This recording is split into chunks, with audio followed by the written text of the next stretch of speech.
आप यदि cyber crime से बचना चाहते हैं तो आपको डिटैचमेंट सीखना पड़ेगा। डिजिटल अरेस्ट जितने लोगों के संग हुआ है, सबके हाथ में आईफोन था। डार्क वेब में वो सारी चीजें होती हैं जो हैवानियत की दृष्टि में दिखाई देंगी, नॉर्मल इंसान तो करेगा नहीं। बिना आपका फोन टच किए मैं आपका OTP उड़ा सकता हूँ। 10-12 तरीके हैं ऐसे। Criminals are not hacking your devices to reach to you, criminals are hacking you to reach to your devices. Wifi से किस तरह से फ्रॉड हो सकता है? मैं आप ही के नंबर से आपको कॉल कर सकता हूँ, आप ही को आएगा, आप ही के नंबर से कॉल। अरे आप ही के ईमेल से मैं किसी को ईमेल भी कर सकता हूँ। अगर आप चैट जीपीटी से बात कर रहे हैं तो आपने 10 बार, 12 बार, 14 बार बात की। अब जब 15वीं 16वीं बार आप बात करोगे तो उसी इंफॉर्मेशन के आधार पे वो आपको स्मार्टली जवाब देता है। आपने कभी पूछा उससे कि अरविंद को डिस्क्राइब कीजिए? ये तो नहीं पूछा कभी। पूछिएगा, अच्छा, मजा आएगा आपको। अच्छा, आप चैट जीपीटी कब से यूज कर रहे हैं ना, उसका आप पूछना कि डिस्क्राइब अरविंद, आप अपनी ओपिनियन बताना। अच्छा, उसका जो वो छीलेगा ना तो आप ये मान के चलें कि सिर्फ मैं पासवर्ड कॉम्प्लिकेटेड है इसलिए मैं सेफ हूं, तो आप गलती कर।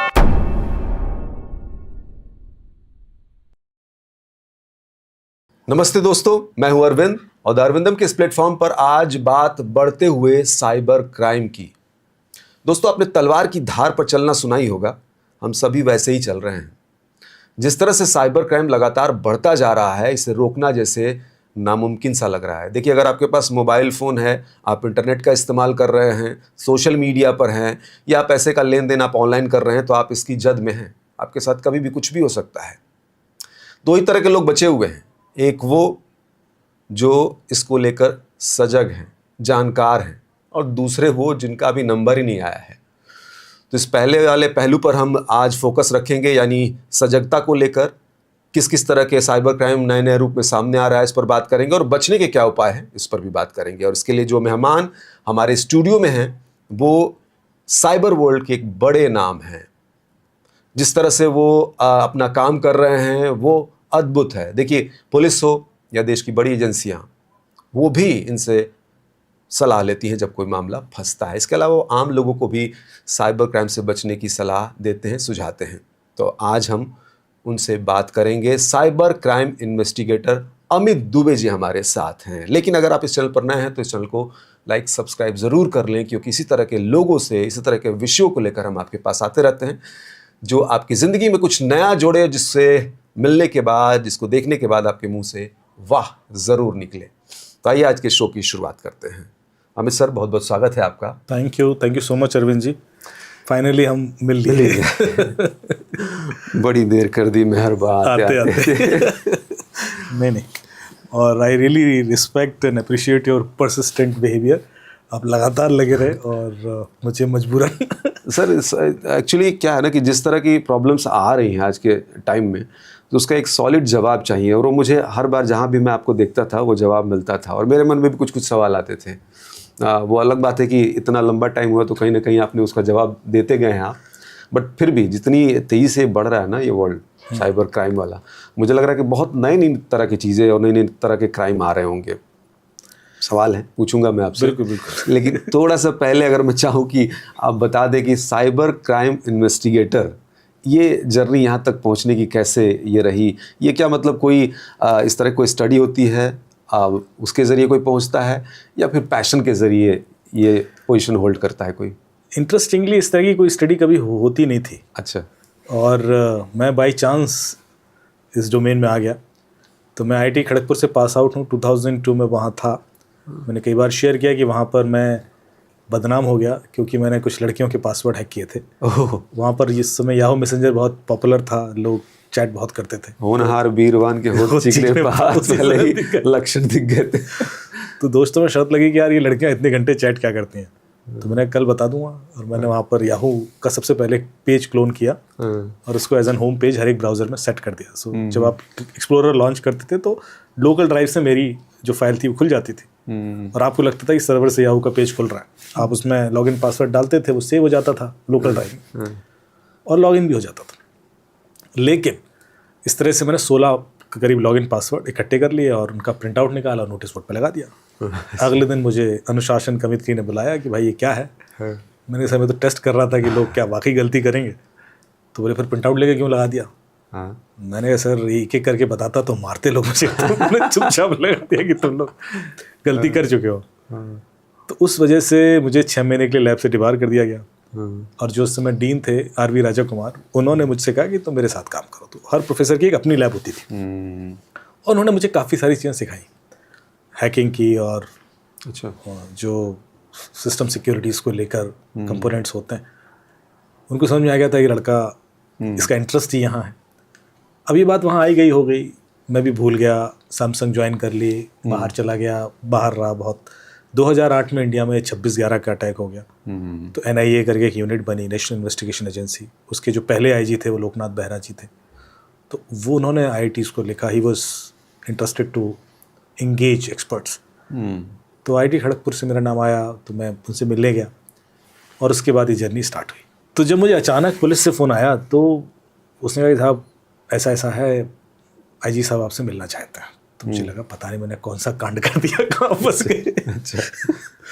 तो मैंने कहा सर मैं तो यहाँ अभी हूँ ग्रेटर नोएडा में, कहीं कहाँ आऊँगा, क्योंकि उस समय इनका ऑफिस सेंटूर होटल एयरपोर्ट के पास था। अच्छा। मैंने कहा सर उतना दूर, आप बचने की कोशिश कर रहे थे। हाँ। तो बोले तो ठीक, कोई बात नहीं, हम पुलिस की गाड़ी भेज देते हैं। मुझे लगा कुछ मेजर हो गया भाई।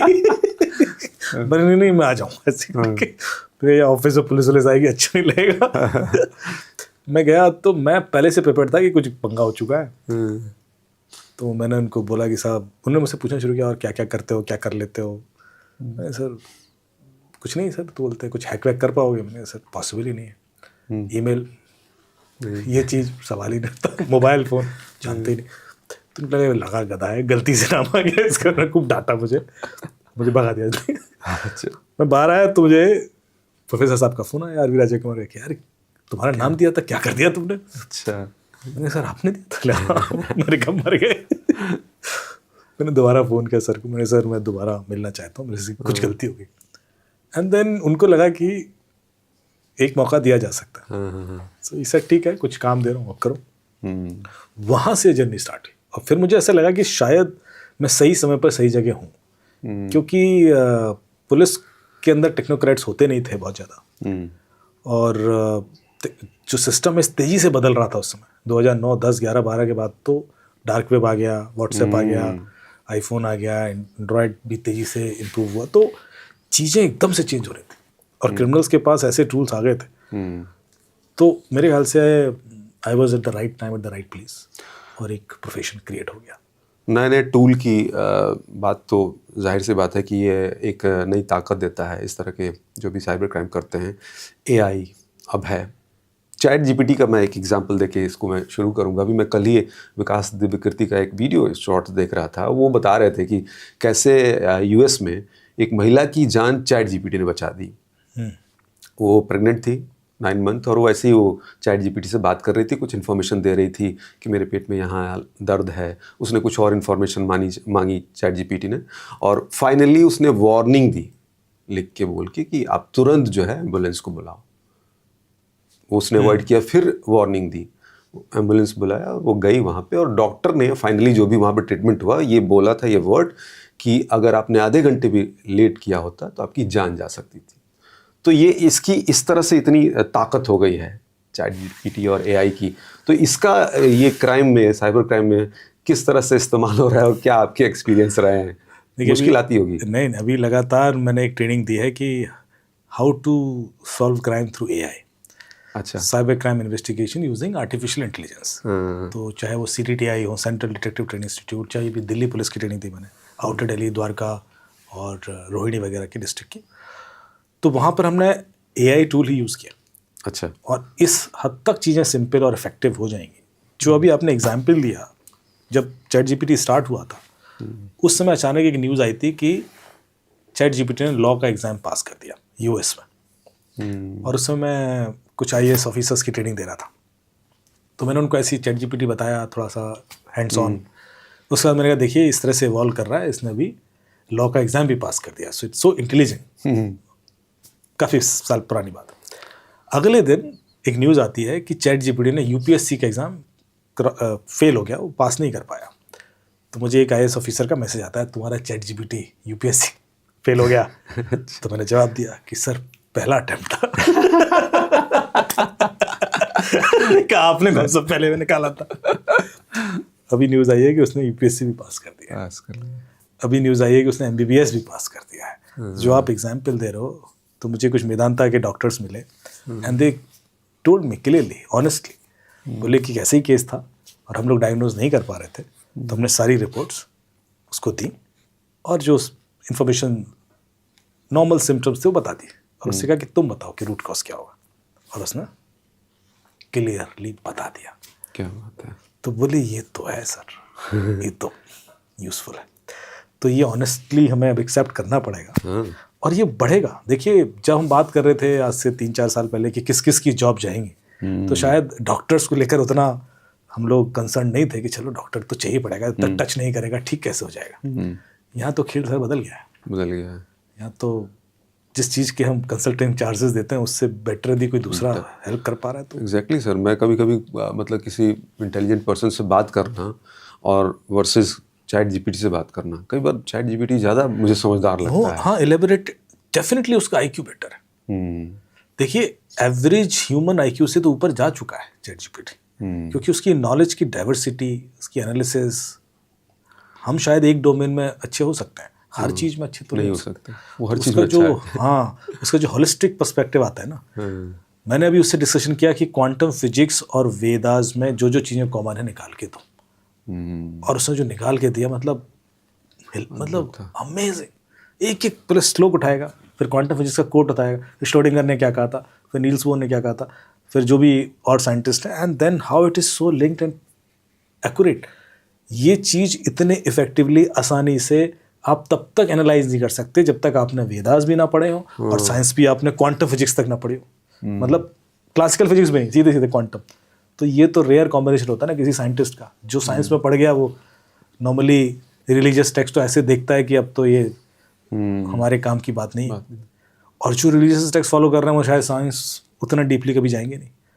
तो ये एक बहुत न्यू अपॉर्चुनिटी दिखी मुझे सामने कि एक ऐसा प्लेटफॉर्म है जिसको दोनों चीज़ें उतनी ही शिद्दत से पता है और बड़ी ईमानदारी से उसने निकाल के दे भी दिया। और ये चैलेंज भी तो होता होगा। जैसे मैं एक नॉर्मल सी चीज़ देखूं कि अगर आप चैट जीपीटी से बात कर रहे हैं तो आपने 10 बार, 12 बार, 14 बार बात की, आपसे उसने कुछ इन्फॉर्मेशन इनपुट लिया उसने। अब जब 15वीं 16वीं बार आप बात करोगे तो उसी इन्फॉर्मेशन के आधार पे वो आपको एक स्मार्टली जवाब देता है। तो ये आपके फ़ोन में है सर। आपने तो ये फ़ोन भी तो आपने कभी पूछा उससे कि अरविंद को डिस्क्राइब कीजिए? ये तो नहीं पूछा कभी। पूछिएगा, अच्छा, मजा आएगा आपको। अच्छा, आप चैट जीपीटी कब से यूज़ कर रहे हैं ना, उसका आप पूछना कि डिस्क्राइब अरविंद, आप अपनी ओपिनियन बताना कि ना, एक ईमानदार ओपिनियन, और वो ईमानदार ओपिनियन देगा। उसके बाद वो बहुत पॉजिटिव बोलने लगे ना, तो उसको बोलना कि मुझे नेगेटिव चीज़ बताओ। अच्छा। उसका जो वो छीलेगा ना फिर मजा आएगा, क्योंकि यार ये क्या है। अच्छा, उसको बहुत कुछ पता है। ये आपने ऐसा काम दिया कि पॉडकास्ट के बाद ही मैं करूँगा, क्योंकि मैंने बड़े मजे लिए हैं। मैं अकेले में बड़ी बातें करता हूँ उससे। नहीं, अब मैं बताऊँ, क्योंकि मैं तो बहुत हेल्प लेता हूँ स्क्रिप्ट लिखने से। मेरे काम डाइवर्स हैं, फिल्म की स्क्रिप्ट लिखने से लेकर, गाने लिखने से लेकर, और म्यूजिक कंपोज करने से लेकर, साइबर क्राइम इन्वेस्टिगेशन से लेकर, स्टोरीज लिखने से। तो मुझे तुरंत रिसर्च चाहिए होती है। वेट नहीं कर सकता कि मैं गूगल करूँगा, फिर ढूंढूंगा, फिर वहाँ पहुँचूँगा। यहाँ तो कंक्रीट विद एविडेंसेस चीज़ें चाहिए मेरे ख्याल से, इतना इफेक्टिवली। अदरवाइज आपको एक्सपर्ट ढूंढेंगे। अभी जब मैं ट्रेनिंग देता हूँ तो मेरी पहली लाइन ये होती है कि मेरी आज की ट्रेनिंग के बाद जिस चीज़ की अहमियत आपकी ज़िंदगी में ख़त्म हो जाएगी वो है मैं। क्योंकि मैं जो बताने वाला हूँ, क्योंकि वो आपको मेरे से अच्छा तो ही बताएगा, ये बता देगा। तो सर मैं यही कह रहा था कि जब ये आपके फ़ोन में ये एक ऐप है जो पड़ा हुआ है, तो ये हम लोग कहते थे कोई अदर ऐप किसी ने इंस्टॉल कर दिया तो जानकारी ले, तो इस तरह से तो इसने भी तो, वो भी तो पूरी जानकारी ले सकता है, या लिया होगा, पता नहीं। लिया ही है, सकते की बात ही नहीं है, वो तो ले ही रहा है। वरना वो कैसे कॉन्टेक्चुअल इन्फॉर्मेशन देगा आपको? और उसका पर्पस क्या था? ऐसी क्यों फ्री दिया जा रहा था आपको? सेवा के लिए, दुनिया की सेवा करनी है ओपन एआई को। इस दुनिया में सर एक कॉमन सेंस, अगेन हमेशा बात करता हूँ कि हम लोग बहुत पढ़ लिख लेते हैं, कॉमन सेंस भूल जाते हैं। कोई भी चीज़ फ्री तो होती नहीं है।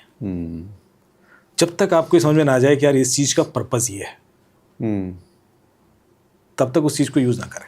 और एक बार पर्पस क्लियर है आपको उसका, ये है डेटा ले रहा, तो फिर क्लियर है ना, फिर आपको डर खत्म हो गया ना, फिर झटका तो नहीं रहेगा, शॉक तो नहीं हो गया आप, अरे यार ये तो बताया नहीं था। भाई साहब आप ही इग्नोरेंट थे। तो हर एप्लीकेशन जो आपके फ़ोन में है वो आपका छोटा मोटा डेटा नहीं, ह्यूज डेटा ले रही है। और यदि आपको चेक करना है तो बड़े आराम से आप चेक कर सकते हैं। आप प्ले स्टोर पर जाएं, एप्लीकेशन सर्च करें, वहाँ पर डेटा सिक्योरिटी करके एक ऑप्शन आएगा। जब फेसबुक, इंस्टाग्राम जो भी सर्च करोगे आप, आइकन क्लिक करोगे तो नीचे एक डेटा सिक्योरिटी करके ऑप्शन आएगा, उस पर क्लिक करोगे तो एक ऑप्शन आएगा सी डिटेल्स करके। सी डिटेल्स को क्लिक करोगे तो आप अंदर छुपे हुए उस पेज तक पहुँचोगे जहाँ ये चीज़ बताई जाती है कि वो क्या क्या डेटा आपका ले रहे हैं। अब उस डेटा में होगा क्या, लोकेशन तो बड़ी कॉमन है आज के रेट में। बिना अपनी लोकेशन दिए आप इंटरनेट एक्सेस कर ही नहीं सकते। क्योंकि the moment you are connected to internet, the very first thing goes out is your IP address. जिस भी सर्वर से आप कनेक्ट करोगे आपका आईपी तो जाएगा ना, वरना आप सर्विस कैसे लोगे। तो लोकेशन तो गई। आप स्क्रॉल करना शुरू करो, आपकी सारी कॉन्टैक्ट लिस्ट, आपकी सारी फाइल्स, चाहे आपने कहीं से डाउनलोड की हो, आपकी सारी ईमेल, सारे एसएमएस, आपके फ़ोटोज़ सारे, फिर आपके हेल्थ रिकॉर्ड्स, आपके कितना आप सोफे पे बैठते हो, कितना सीढ़ियाँ चढ़ते हो, कितना रन करते हो, based on your age what is your fitness, then your financial records, payment history, credit score, कहाँ से कैश विड्रॉल किया आपने, उसके बाद कहाँ गए, फिर आपका और आगे जाइए आपका एड्रेस, कहाँ आप रहते हैं। आपने कभी फेसबुक को अपना एड्रेस बताया था? कभी कोई एडिट फील्ड ऐसी मिली आपको एड्रेस भरा हो? नहीं। वो कहता मुझे सबका एड्रेस पता है।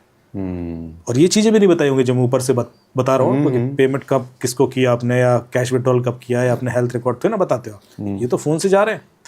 फिर उसके आगे वो बताएगा कि मैं आपका रिलीजियस बेंट और आपका पॉलिटिकल आइडियोलॉजी भी जानता हूँ, कि आपने वोट किसको दिया था, और आपका रिलीजन के प्रति आप कितने सॉफ्ट हार्ड लिबरल हैं, या आपका सेक्सुअल ओरिएंटेशन क्या है। अच्छा, वो तो आपने कभी बताया नहीं। कभी आपने किसी फील्ड में भरा था कि मेरा ये है? तो ये वो कैसे, अगर यही सवाल मैं आपसे पूछवाना चाह रहा था, इसीलिए मैं सब बता रहा था। ये कैसे कि जब मैं सब बता रहा हूँ तो आप ये सोच क्यों नहीं रहे हो कि भाई ये चीज़ तो मैंने कभी दी ही नहीं उसको। एग्जैक्टली। और ये सिर्फ इस एप्लीकेशन की बात नहीं कर रहा हूँ मैं, कोई भी एप्लीकेशन उठा के देख लो आप, process which I have told you, follow the same process, और आपको चौंकना आपका लाजमी है कि भाई ये सब डेटा क्यों ले रहा था। और ये तो मैंने कभी दिया ही नहीं। इन द सेंस, एक तो होता है ना कि मैं आपको कह रहा हूँ कि कैमरे का एक्सेस दीजिए, फिर आपने कैमरे का एक्सेस दिया, या आपका माइक्रोफोन का एक्सेस, या आपका एसएमएस का एक्सेस, या आपसे कोई फॉर्म भरवाया, आपने डेटा भरा, तब तो मैं मानता हूँ कि मैंने डेटा मांगा और आपने दिया। कुछ डेटा ऐसा है जो आपसे कभी मांगा ही नहीं गया और आपने कभी दिया ही नहीं, पर मैंने कलेक्ट कर लिया। इसके पीछे बहुत बड़ी रिसर्च होती है कि कैसे मैं आपकी पॉलिटिकल आइडियोलॉजी समझ लेता हूँ, या कैसे मैं आपका रिलीजियस बैंड समझ लेता हूँ। उसके लिए मुझे आपको सुनना पड़ता है 24 घंटे। तो उसमें लिखा है कि मैं आपको सुनता हूँ, मैं आपके कॉल रिकॉर्ड्स कॉपी करता हूँ, मैं आपकी चैट्स भी देख सकता हूँ, मैं आपका ईमेल भी पढ़ता हूँ, मैं आपके नेटवर्क में कौन कौन से लोग क्लोजेस्ट हैं उनके बारे में भी जानता हूँ, आप जाते कहाँ हैं, किन से मिलते हैं, कितनी देर मिलते हैं, वो भी मैं जानता हूँ। तो ये कोई बहुत बड़ी बात नहीं है कि मैं आपकी पॉलिटिकल आइडियोलॉजी जान जाऊँगा। And that is called AI। जो डेटा लिया वो तो बेसिक्स था, पर उस डेटा के बाद AI के थ्रू मैं क्या क्या नहीं क्रिएट कर सकता आपके बारे में जो आपको खुद नहीं पता होगा। कई सारी चीज़ें मैं ऐसी डिड्यूस कर लूँगा उस बेसिक डेटा से जो आपको इसलिए चौंकाएंगी, जो मैं कह रहा हूँ कि that's why I ask you ना कि एक बार पूछना ChatGPT से कि नेगेटिव बताएं तो मजा आता है कि यार ये वाली चीज़ कैसे। ये सब भी चीज़ें आप बता रहे हैं सर, वाकई मैं कहीं पढ़ भी रहा था और ये चीज़ सामने आई थी कि किसी केस तक में इसकी हेल्प ली गई एलेक्सा की। कुछ ऐसा हुआ घर में, कोई ऐसी लड़ाई या कुछ ऐसी वायलेंट चीज़ें हुई और कहीं से कोई सोर्स नहीं मिल रहा था, तो एलेक्सा से तो मुझे लगा कि वैसे ही हो रहा है। नहीं, जब फ्लोरिडा में, और ऐसा एक नहीं है, ऐसे कम से कम मेरे ख्याल से 6-7 ऐसे केसेस हैं जहाँ पर एलेक्सा की वजह से वो केसेस सॉल्व हुए। और गूगल पे सिर्फ सर्च कर दीजिए कि Alexa help in murder case, तो आपको पहला लिंक मिलेगा फ्लोरिडा मर्डर केस जो हुआ। एक लेडी का मर्डर हुआ था और उसमें फिर तो कई सारे ऐसे मर्डर केसेस में एलेक्सा से पूछता। हम लोगों के घर पे तो सर ऐसे खुला रहता है फुल टाइम। तो आप यदि एलेक्सा जब आपने लिया होगा ना, तो एक एप्लीकेशन इंस्टॉल की होगी अपने फ़ोन, उस एप्लीकेशन में जाना, सेटिंग्स में जाना, और वहाँ पर आपको आपके पुराने सारे वॉइसेस सुनने को मिलेंगी जो रिकॉर्डेड है। क्या बोला था, क्या पूछा था, क्या ऑर्डर किया था, क्या वो सब तो रहता क्या मजे किए थे आपने, सब आएगा। लेकिन नॉर्मल कॉन्वर्सेशन तो नहीं रिकॉर्ड रहता होगा ना? वो नहीं। अरे यार ये बताइए मुझे, उसको कैसे पता कि कब रिकॉर्ड करना है? तो फुल टाइम करता है। सुनता तो वो हमेशा है ना। जैसे मैं जब इस फोन को बोलता हूँ ओके गूगल, तो ये गूगल लॉन्च कर देता है। इसको कैसे पता मैंने ओके गूगल कब बोला? क्यों आपने बोला वो वाइब्रेट? इसके लिए उसको मुझे 24 घंटे सुनना पड़ेगा। अच्छा, हाँ, एग्जैक्टली। ऐसा तो ना कि जब मैं ओके गूगल खोलूंगा उसके बाद स्टार्ट कैसे हो सकता है जब तक वो 24 घंटे नहीं सुन रहा है। बेसिक ट्रू बेसिक समझिए ना। हाँ। तभी तो उसको अच्छा ओके गूगल नहीं बोला, ओके अभी कुछ नहीं करना, अभी नहीं उसको कुछ करना, हाँ बोल दिया अब करना है। इसके लिए आपको मुझे 24 घंटे सुनना ही पड़ेगा, वरना आप ओके गूगल करके कोई चीज़ लॉन्च कैसे कर लोगे? आपने कोई बटन नहीं दबाया है, कुछ नहीं किया, आपने सिर्फ एक ओके गूगल बोला, लॉन्च हो गया। सो ऑल दीज डिवाइसेस जो कमांड पे चल रही है वो 24 घंटे तो सुनती ही है, उसमें कोई डाउट नहीं है। अब सवाल आती है कि वो रिकॉर्ड वाला इसलिए करती हूँ कि उस प्रोफाइलिंग कर रहे हैं आपके लिए। तो जब मर्डर केस में कोई क्लू नहीं मिल रहा था तो FBI ने एलेक्सा को लिखा, क्योंकि वहाँ एलेक्सा पड़ा हुआ था कि भाई शायद इसने कुछ सुना है तो बता दीजिए। तो अमेज़ॉन ने लिखा कि नहीं साहब, हम तो कुछ सुनते नहीं, हम तो सिर्फ कमांड एक्टिवेट करते हैं और हमारे पास तो कोई रिकॉर्डिंग मिलेगी नहीं, ऐसे करके जवाब दे दिया। तो FBI ने इनके सारे पेटेंट डॉक्यूमेंट देखे कि बनता कैसे, चलता कैसे है। और उस पेटेंट डॉक्यूमेंट में क्लियरली लिखा था कि एलेक्सा हर 10 सेकंड की साउंड रियल टाइम में बफर करता है, 1 महीने के लिए स्टोर करता है और लोगों की प्रोफाइलिंग करता है। ये उसमें लिखा हुआ था। उसके बेस पर बहुत सारी चीज़ें ऑफर होती हैं उस यूज़र को, उसके इंटरेस्ट, उसके चॉइसेस, उसके एस्पिरेशन सब डिसाइड होता है। तो उन्होंने कहा ये तो आपने ये लिखा हुआ है, तो ये तो प्री प्लान्ड हो गया फिर तो कोई। उसके बाद वो डॉक्यूमेंट कैलिफोर्निया कोर्ट में सबमिट किया गया। उसके बाद कैलिफोर्निया कोर्ट ने ऑर्डर किया अमेज़ॉन को कि भैया दीजिए रिकॉर्डिंग, जो आपने इसमें लिखा है तो करते हैं ना आप। और उन्होंने दी और उसके बाद वो केस सॉल्व हुआ, क्योंकि उसमें वारी आवाज़ें सुनाई थी जो उस दिन थे। अब आप एलेक्सा है आपके घर में, उससे जाके कहना एलेक्सा हु एम आई, तो वो बता देगा कि आप अरविंद हैं, तुरंत बताएगा कि दिस यू आर अरविंद। आपने कितने शब्द बोले, हु एम आई, 3 शब्द सुनकर कोई आपको रियल टाइम में करोड़ों लोगों में पहचान ले। ऐसा कौन सा डेटाबेस आज की डेट में अवेलेबल है? किस पुलिस वाले या एजेंसी के पास है नहीं है ना। लोगों की रिकॉर्डिंग्स पड़ी हुई हैं फोरेंसिक लैब में 6-6 महीने की से चल रहा है, जांच चल रही है और अभी तक डिसाइड नहीं कर पाया कि नेताजी बोल रहे थे कोई और बोल रहा था। और आप देखिए एलेक्सा आपको 3 शब्द में पहचान रहा है। यहाँ भी वो AI वाली टेक्नोलॉजी एलेक्सा के साथ है ना? This all is AI।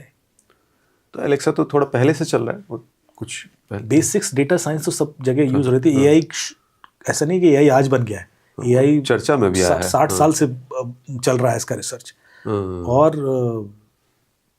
Chain AI के बाद झटका लगना शुरू हुआ लोगों को। होता क्या है, इसके लिए इसके पीछे एक लॉ होता है जिसको बोलते हैं मूड्स लॉ।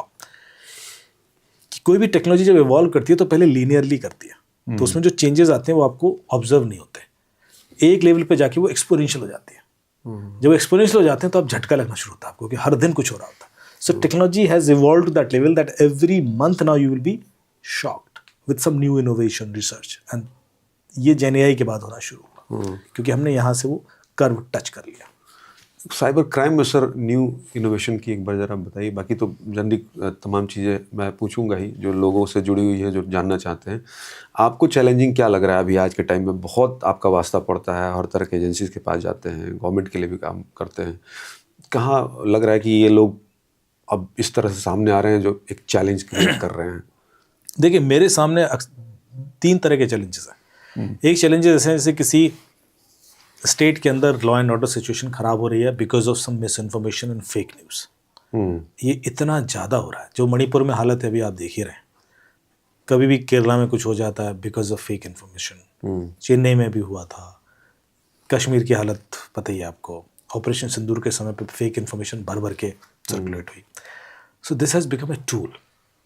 ये जेन AI है, किसी का भी कुछ भी दिखा दो आप, रिलीजियसली लोगों की भावनाएं भड़का दो, कम्युनिटीज़ की भावनाएं भड़का दो, किसी भी लैंग्वेज में कर सकते हैं आप। ये इतना आसान हो गया है सर। अब तो वीडियोस जो आते हैं, मतलब हम भी सोचते हैं कि यार ऐसे दिखा रहा है तो ये रियल नहीं होगा, रियल नहीं होगा हम बोलते हैं। मतलब वो इतना रियल दिख रहा है, हम कंटेंट की वजह सोचते हैं कि अरे राहुल गांधी ऐसे कैसे कर सकते हैं।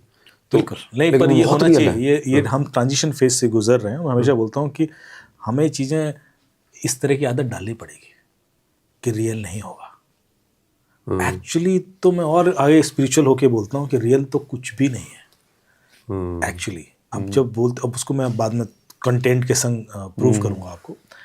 हमारी दिक्कतें इसलिए हैं क्योंकि हम इस इल्यूजन का शिकार हो जाते हैं, चाहे वो रियल जिंदगी में चाहे साइबर स्पेस में। इल्यूजन क्यों आता है? क्योंकि हम सब डेटा का प्रोडक्ट है। अरविंद, आपको बचपन से लेकर आज तक जो भी डेटा मिला, आप उसकी वजह से अरविंद बन गए।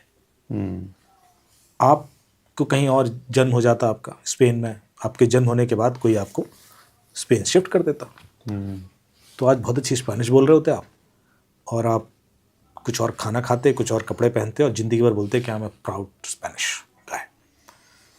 फिर 50 साल के बाद कोई आपसे बोलता है कि भाई साहब आप तो यहाँ पैदा हुए थे, तो आप कंफ्यूज हो जाते कि यार मैं दरअसल हूँ कौन।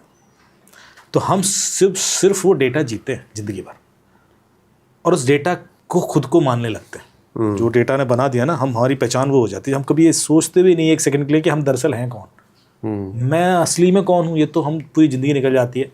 अभी कुछ सीनियर सिटीजन्स के संग में बैठा था, सारे अचीवर्स थे, बड़े बड़े बिजनेसेस कर रहे हैं, मिलियनर्स, मल्टी मिलियनर्स, बिलियनर्स, और हा ही चल रहा है, सब 70 से ऊपर थे। और मैंने उनसे ऐसे ही लाइटली पूछा, मैंने कहा आप लोग सब अचीवर्स हैं, you have lived enough life, आपने कभी एक सेकंड के लिए रुक के सोचा कि दरअसल आप हैं कौन? और सबको एकदम से झटका लगा, क्यों, मैं ये हूँ। And then I prove no, you are not. अब तो सिर्फ वो डेटा जी रहे हो। यही सवाल चैप्टर 13 में भगवद गीता में भगवान कृष्ण से पूछा अर्जुन ने। मैंने कहा कि आप मुझे ज्ञान योग, भक्ति योग, कर्म योग पढ़ा रहे हो, पहले बताओ मैं कौन? तूने कहा तुम्हें क्या लगता है तुम अर्जुन हो? तुम अर्जुन नहीं हो, तुम अर्जुन के पहले भी थे, तुम अर्जुन के बाद भी होगे। इस वक्त तुम अर्जुन का रोल प्ले कर रहे हो। तो बोले क्यों कर रहा हूँ? बोले इसलिए क्योंकि बचपन से लेकर आज तक जो डेटा तुम्हें मिला उसकी वजह से तुम अर्जुन हो। तो ज़्यादा फूलने की बात नहीं है। तुम्हारी जगह कोई भी होता ना, वो अर्जुन ही बन जाता। उनकी जगह कोई भी होता, वो कर्ण ही बनता। So and you are different. तो बोले फिर मैं कौन? बोले अब आपने सही सवाल पूछा। तो उसके लिए आप मांडूक्य उपनिषद डिटेल में पढ़ेंगे तो आप समझ जाएंगे। बड़ा साइंटिफिकली उसमें बताया गया कि दृग दृष्टि विवेका का सिद्धांत है कि how will you recognise yourself, कि आप हैं कौन। और जैसे ही आप पहचान लेते हैं कि आप हैं कौन, फिर ना तो आपके संग कोई साइबर क्राइम हो सकता है, साइबर क्राइम तो छोड़ो, क्राइम ही नहीं हो सकता, और दूसरा ना आपको कोई धोखा दे सकता है। पता क्यों? यदि आप गौर से देखो तो वो क्या कहते हैं, भगवान कृष्ण कहते हैं कि अपने जिंदगी ऐसे जीना जैसे आप अपनी जिंदगी के विटनेस हो, साक्षी, गवाह, साक्षी हो।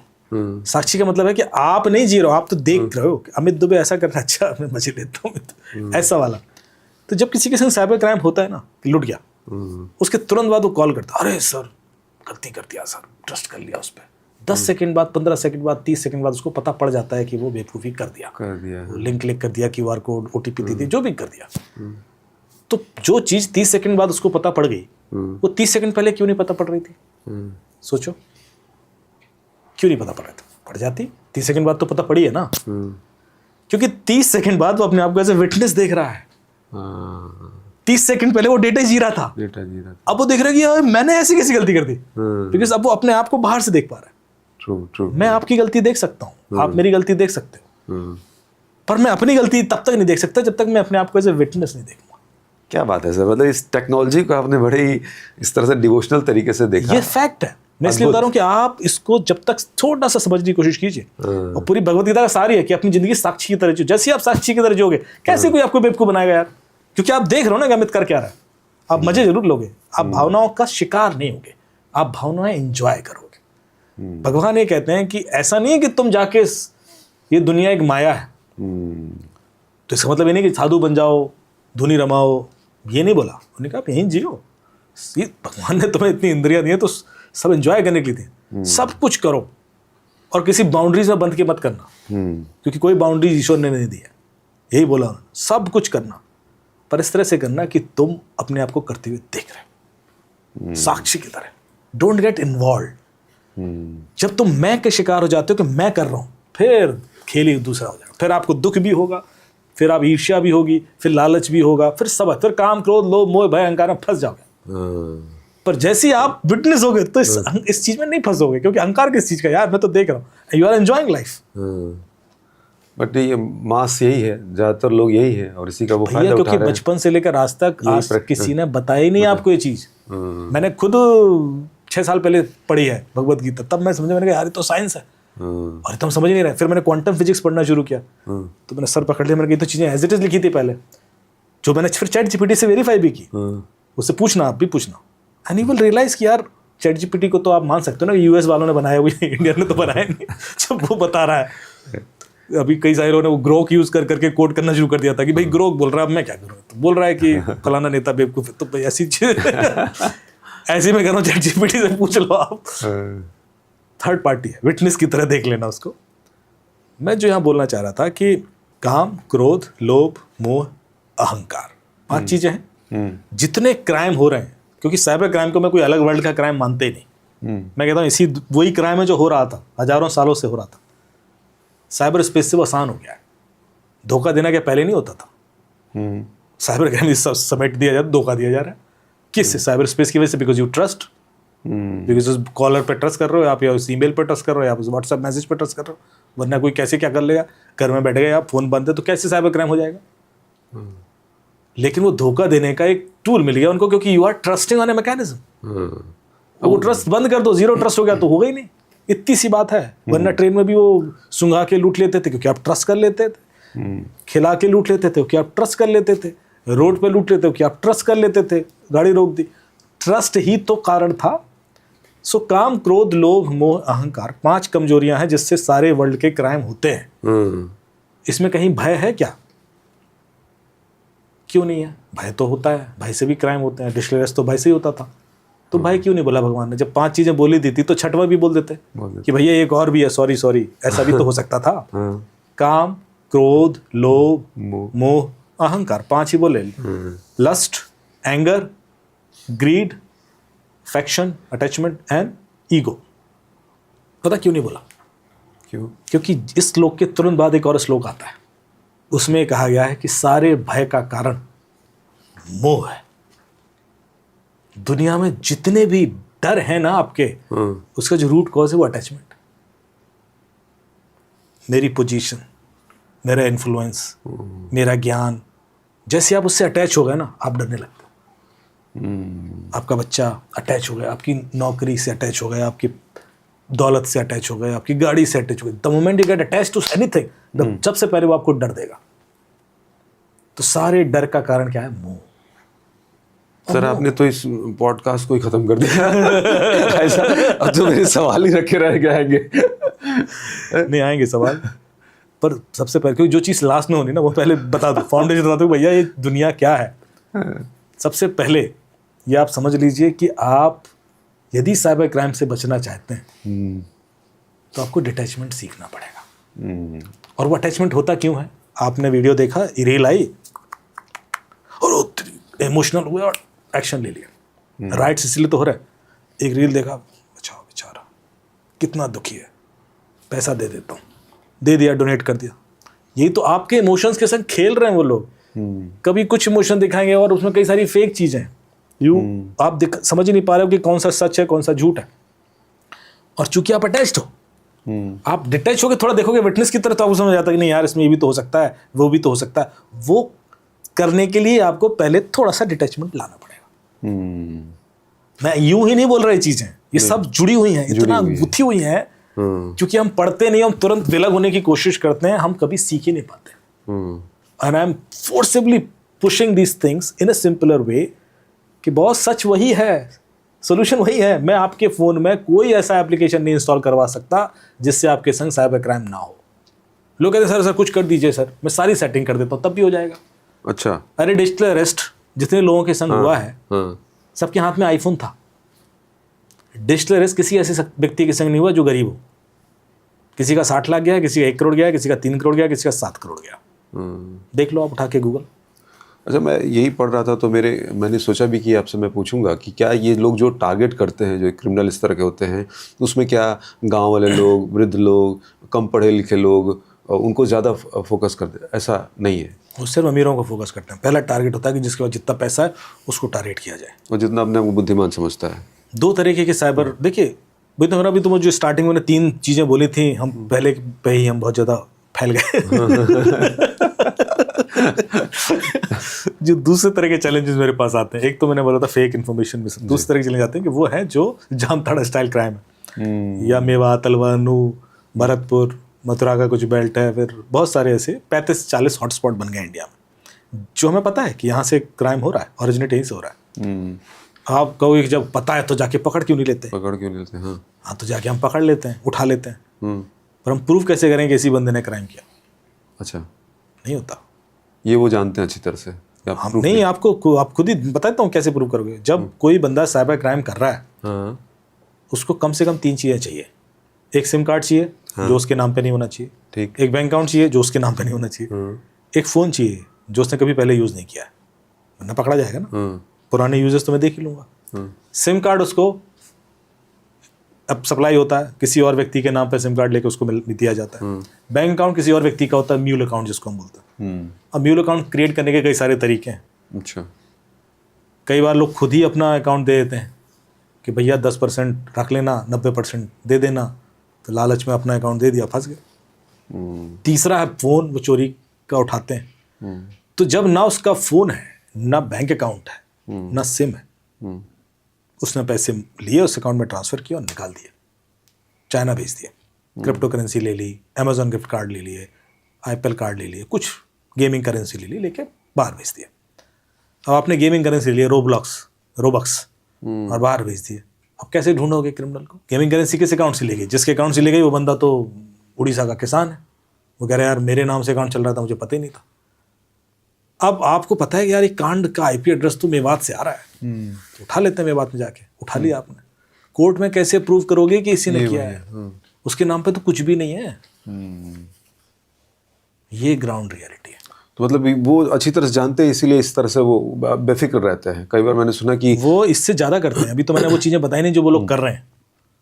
दे are so well trained and planned कि आप लॉ एनफोर्समेंट एजेंसीज या पुलिस के लिए ये चीज़ इतनी डिफिकल्ट हो जाती है कई बार। और जब बंदा लुटता है और थाने में जाता है तो उसको तो लगता है कि जाओ जाके उठाओ, फ़ोन तो चल रहा है, फ़ोन तो चल रहा है, बात कर रहा है आदमी, जाके उठा क्यों नहीं लेते? उसका प्रेशर ही होता है। मुझे भी कॉल आता है, हमें जी अभी तो फ़ोन चल रहा है। मैंने कहा हाँ साहब फ़ोन चल रहा है, आपको पता है वो लाओस में बैठा है? अच्छा, मैंने कहा लगाओ फ़ोन, नॉर्मल कॉल उठ रहा है? नहीं, व्हाट्सएप पे बात हो रही है। व्हाट्सएप चल रहा है लाओस से, जाओ जाके उठा लो। दुबई से उठ रहा है, यहाँ से हो रहा है। लाओस में कॉल सेंटर चल रहा है जिसमें इंडियंस को लेकर जाया गया है, उनको टॉर्चर किया जाता है, खाना नहीं दिया जाता, मारा पीटा जाता है, और उन्हीं के थ्रू क्राइम कराया जा रहा है। उनको टारगेट दिए जाते हैं कि आज तुम्हें इतना टारगेट पूरा करना होगा, वरना पैसा वो खाने को नहीं मिलेगा। अच्छा, they are slaves, working like slaves. और उनके संग हाँ। तो सर ये आपको ये इस तरह का भी सामने चीज़ आई कि अगर आप बता रहे हैं कि वेल ट्रेंड हैं, इतना नेटवर्किंग इतनी स्ट्रांग है, तो कुछ बड़े लोग भी इन्वॉल्व हों? जैसे कट की बात आप कर रहे थे, तो पैसे और उसके वजह से आपको पता है कितना बड़ा क्राइम है साइबर क्राइम इंडिया में? साइबर फ्रॉड जो होता है मेरे हिसाब से करीब 1 लाख करोड़ का है साल का।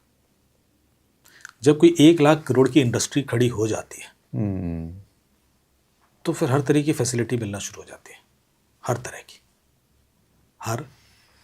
की बातें ही खत्म हो जाती।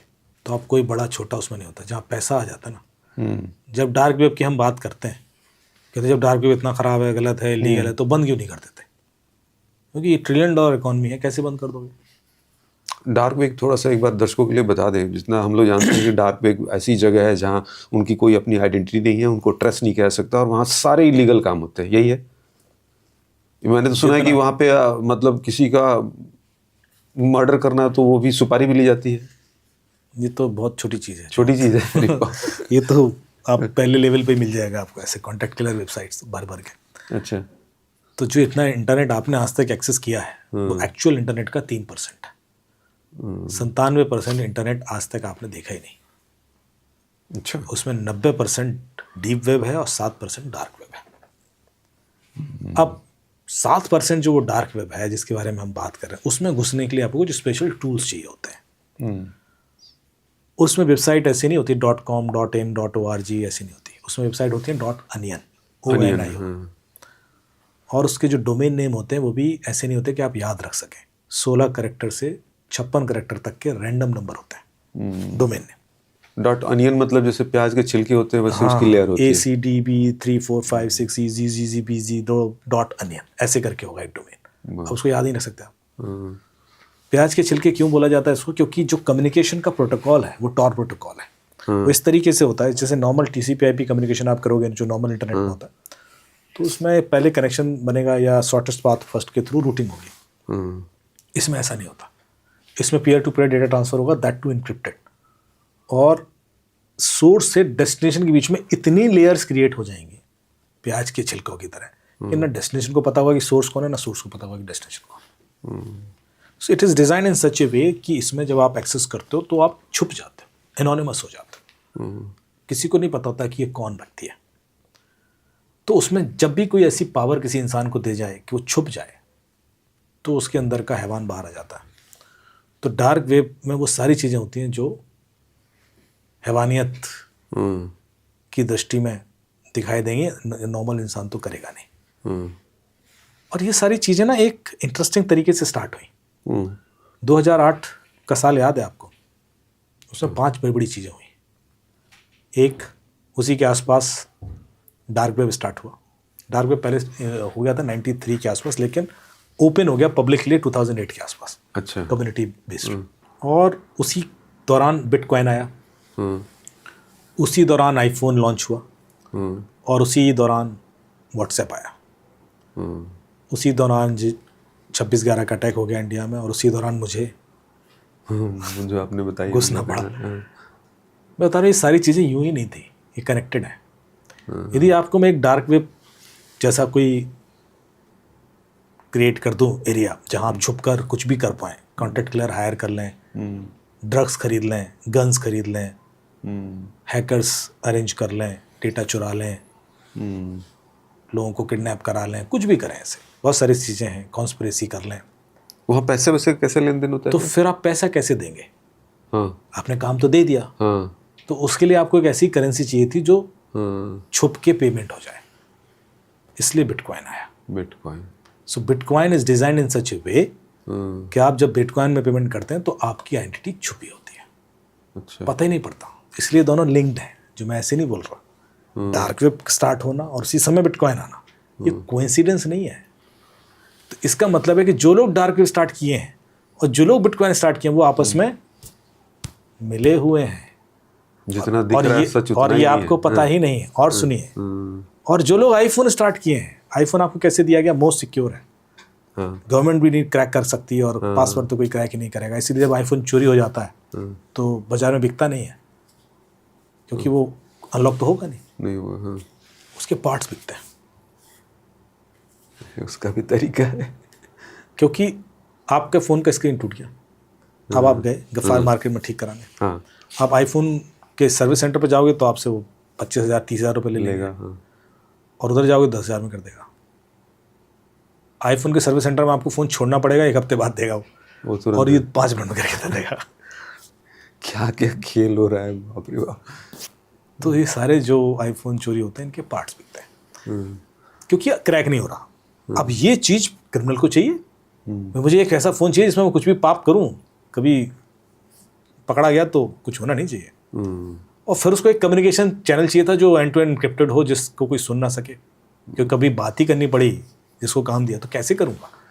डार्क वेब पे सर मेरा एक सवाल आ रहा है। तो व्हाट्सएप आया, मैं चारों चीज़ें पहले कनेक्ट कर दूँ सर, एक इसलिए व्हाट्सएप दिया गया आपको। अच्छा, वो उसका भी कनेक्शन है? अरे आप तभी तो जल्दीबाजी कर गए ना आप। तसल्ली सुनिए, कहानी बड़ी इंटरेस्टिंग है। डार्क वेब ताकि आप इलीगल काम कर सकें, फिर आपको पैसा चाहिए तो बिटकॉइन दिया, फिर आपको एक डिवाइस चाहिए जिस पर आ गया। कल के दिन आप ये बुकिंग कर रहे हो, कॉन्टैक्ट किलर कर रहे हो, तो भाई कल के दिन उसमें कोई ट्रेस ना छूट जाए, तो आईफोन दे दिया, कोई बात नहीं, कोई क्रैक नहीं कर पाएगा।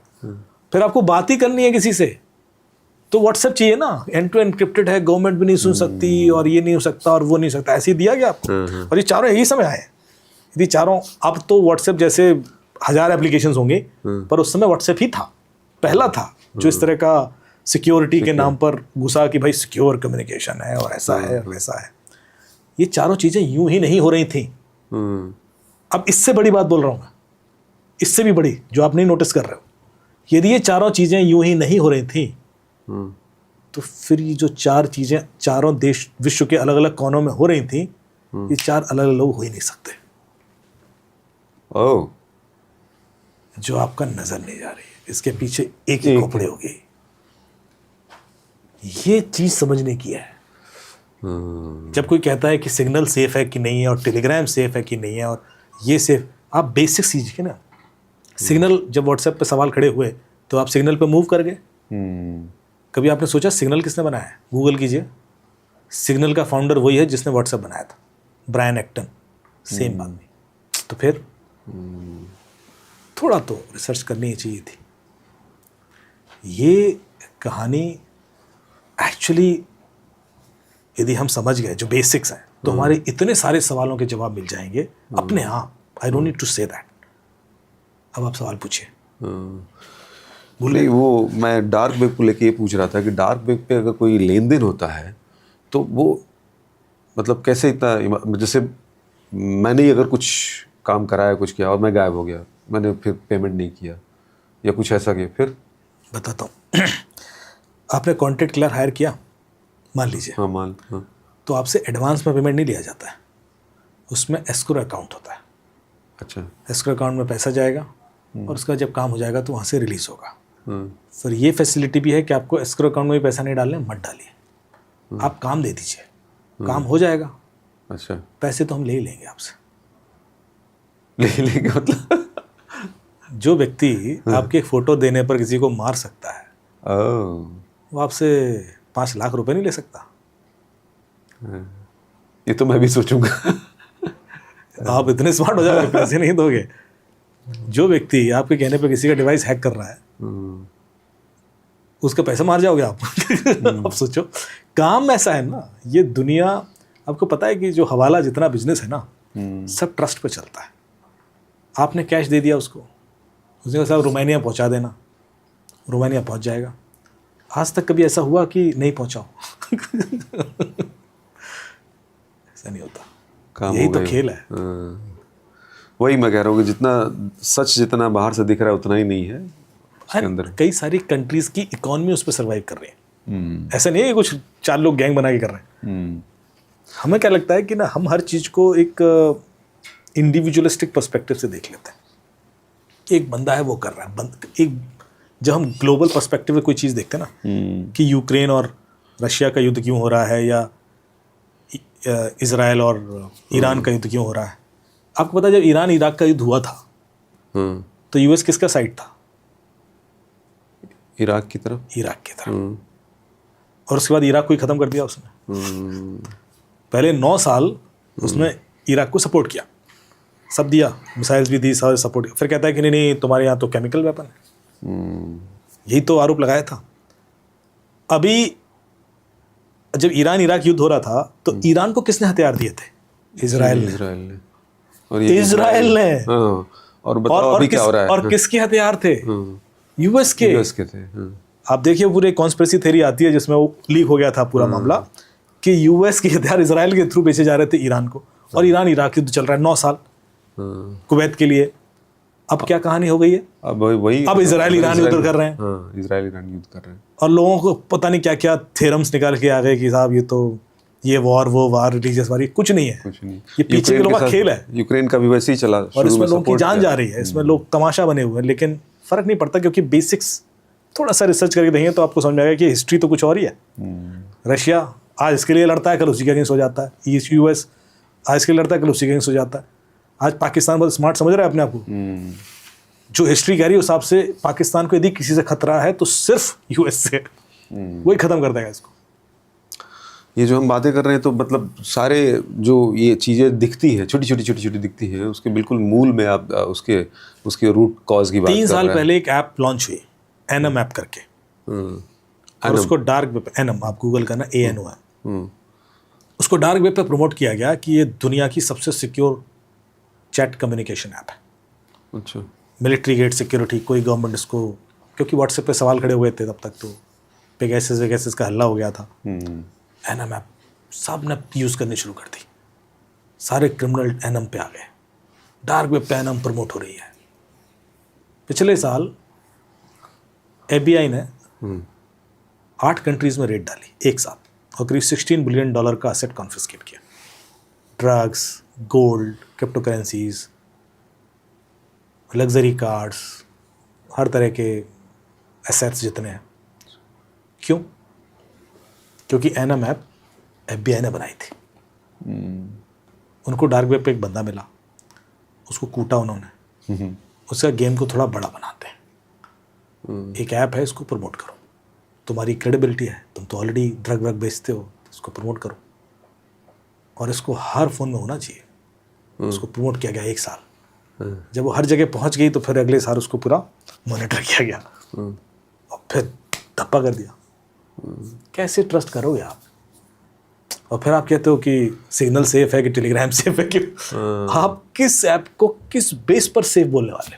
व्हाट्सएप को लेकर सर क्या है, मतलब नॉर्मली आम लोग या ऑफिसेज में मैं देखता हूँ कि मोस्टली लोग अब कॉल करना हो चाहे वो करना हो, एक ये भी वजह रही व्हाट्सएप कॉल को लेके कि भाई कोई उसको रिकॉर्ड नहीं करता है तो थोड़ा वो सेफ है। एक्चुअल चीज़ें क्या हैं उन आम लोगों के लिए, ज़रा आप बताएं।